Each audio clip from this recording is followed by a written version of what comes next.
souvent eu un discours, en tout cas ils ont reçu un discours depuis, on va dire, la Deuxième Guerre mondiale qui place l'arbre à côté de leur travail, de leur activité.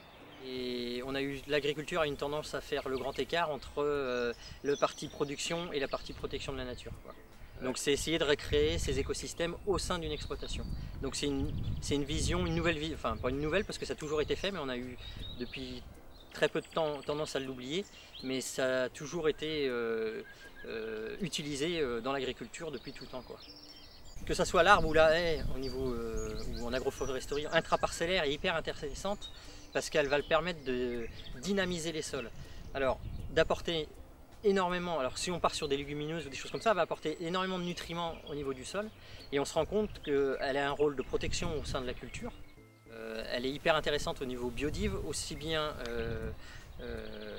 d'un apport de diversité de la végétation, diversité donc de la faune et de la flore, voilà, enfin, sous tous ces aspects-là, quoi. Le fait de planter des arbres est bon pour le paysage, ça c'est sûr, et puis d'ailleurs on se rend compte que aujourd'hui le fait d'être là, de bénéficier de tout ça, en fait c'est pas moi qui l'ai fait, hein, c'est les générations avant, et aujourd'hui en fait je profite de ce qu'on met en place. Je pense que oui, les systèmes d'agroforesterie, on répond complètement à cette cohérence, à cette dynamique entre l'élevage et puis l'agronomie, le bien-être animal, le bien-être de l'éleveur aussi. Voilà, où j'ai fait de l'agroforesterie, mes arbres ont été plantés pour faire des parcelles qui correspondent à mes lots d'animaux, des lots de génisses de 5-6 génisses, et voilà, les parcelles sont délimitées par les arbres, ça va très bien ensemble, quoi. Et puis après, avec le mauvais temps, l'arbre a le rôle aussi de protection des animaux contre le vent, contre la pluie. Alors ça c'est le rôle envers l'élevage, mais il y a un rôle après pour moi aussi envers le sol. C'est principalement le drainage, c'est conduire l'eau vers les nappes profondes. On serait tenté de faire du drainage pour évacuer l'excès d'eau, mais finalement c'est pas bon pour un arbre phréatique, quoi. Je préfère la formule que c'est l'arbre qui descend la pluie et avec tout ce qu'il amène derrière, quoi, en plus.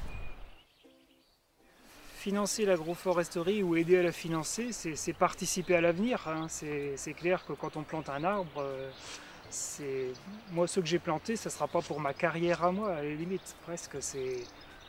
Mais c'est dans ce sens-là. Si on croit à l'avenir, on peut. Là, on est complètement dedans, quoi.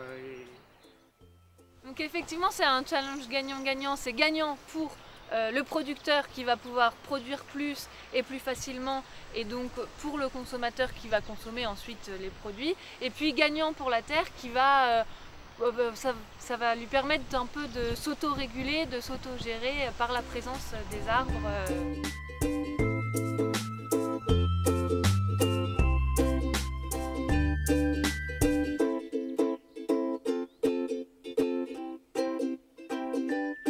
Petit à petit, ça prend quand même de plus en plus d'ampleur. Il y a de plus en plus d'agriculteurs qui nous font des demandes pour telle ou telle raison.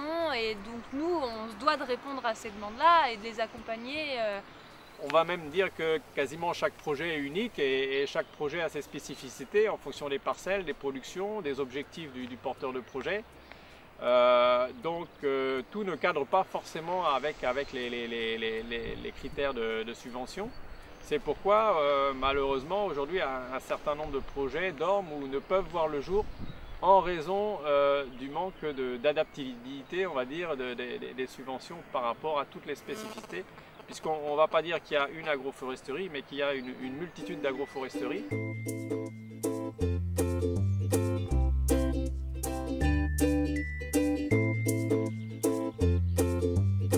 Remettre des arbres au milieu de parcelles, ça réouvre la façon de réfléchir, et effectivement je pense qu'il y a un certain nombre de personnes qui vont approcher l'agroécologie par cette entrée-là.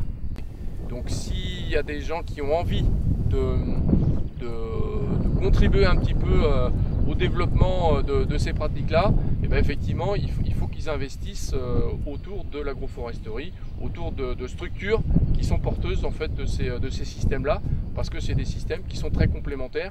Non seulement c'est compatible avec l'agriculture de demain, mais en plus c'est l'agriculture de demain. Donc soutenir l'agroforesterie financièrement, c'est soutenir une politique citoyenne à long terme sur des territoires ruraux. C'est tellement agréable de passer du temps à se reposer au pied d'un arbre. Ben, vaut mieux, donc commençons par planter des arbres.